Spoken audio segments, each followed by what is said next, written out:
So this is Ralph. In this video, I'm going to talk about how Ralph works, what kind of crazy things you can do with it, and how I figured out some things that I wasn't expecting to be a problem. So I hope you enjoy. Please stay tuned till the end because I did 3D print this and some expected things came about. So enjoy.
So as you know, this is Ralph.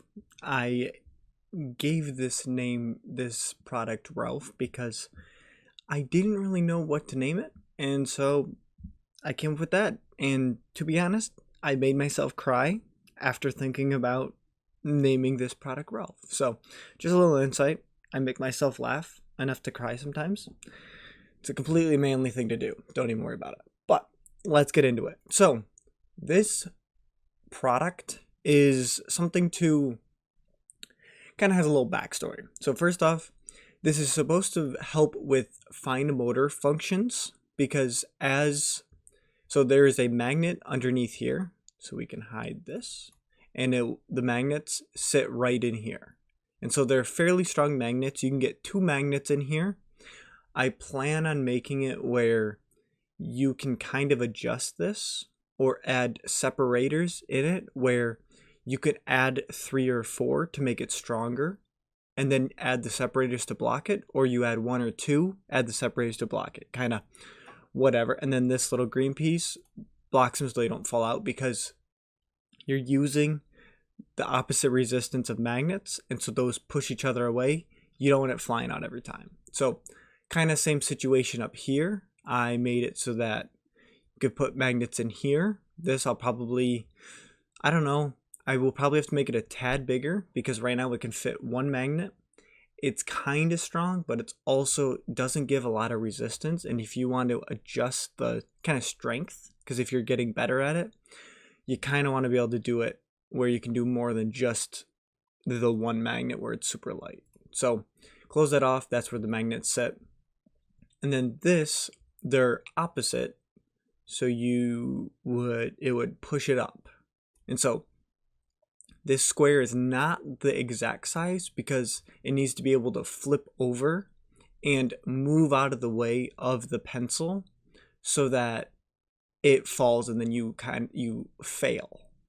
But then once you succeed, you push it all the way down to the bottom and then you slip it out this side. So either way, whether you pass or fail, you still slip it out. But if this is at the top, it means you passed.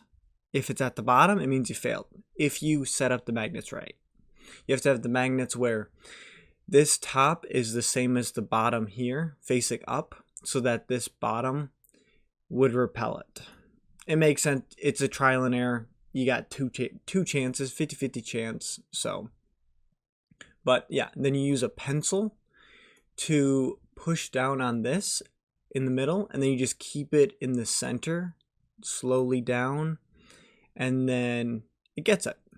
So the actual problem with this is I did try this out, 3D printed it, you'll see it after, but when using a pencil, it's almost too at the center point, and this is so strong and this is so light that it immediately flips it over and it makes it fly down.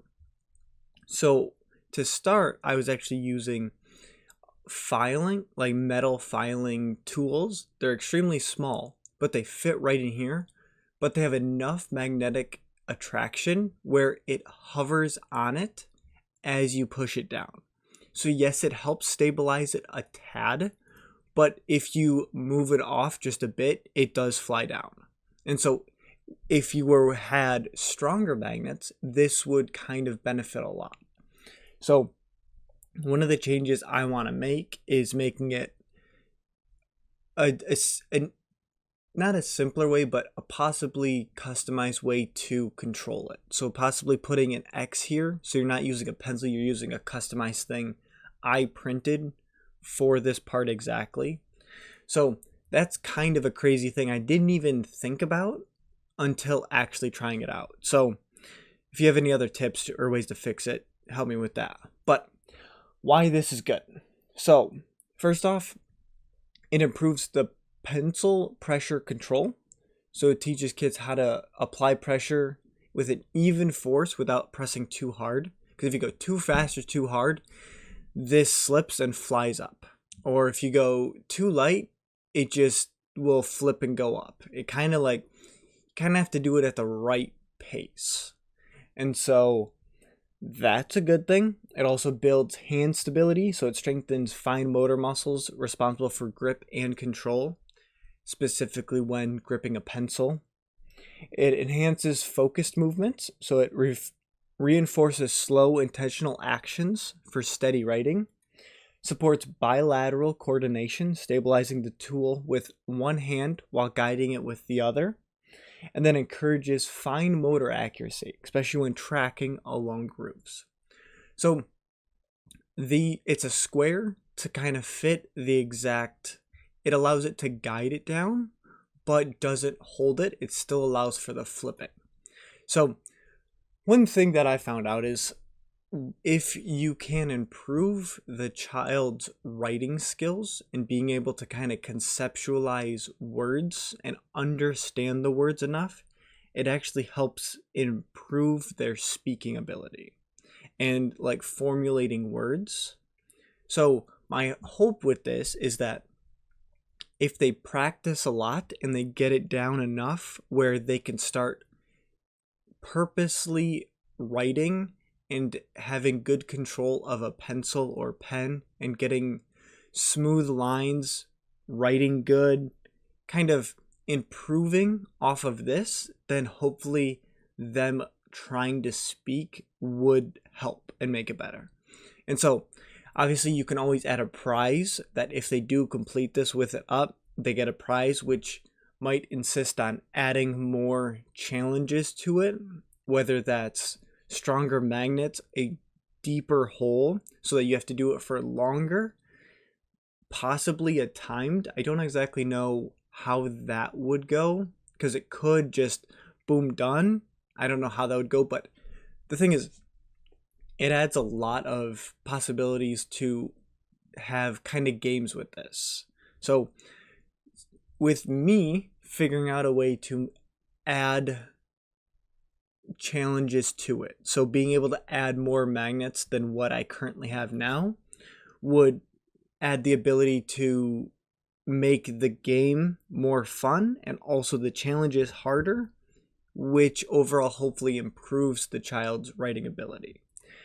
So this would be most ideal for the 5 to 9 range, because under 5, are you really writing that much? Also, do you need, like, is it a time where you understand, or that your parents understand that you don't really know how to write? Or it's like, are you good or are you still developing? We don't know. But so if you do it between 5 and 9, that's kind of the age where you go, you write it out, draw it out, figure it out, kind of that age. So some of the disabilities this would help is ADHD, because again, for some, I don't know why all of my toys help with ADHD. I think it's just the ability to go slow and have a precise action that slows the mind yet also allows them to accomplish something.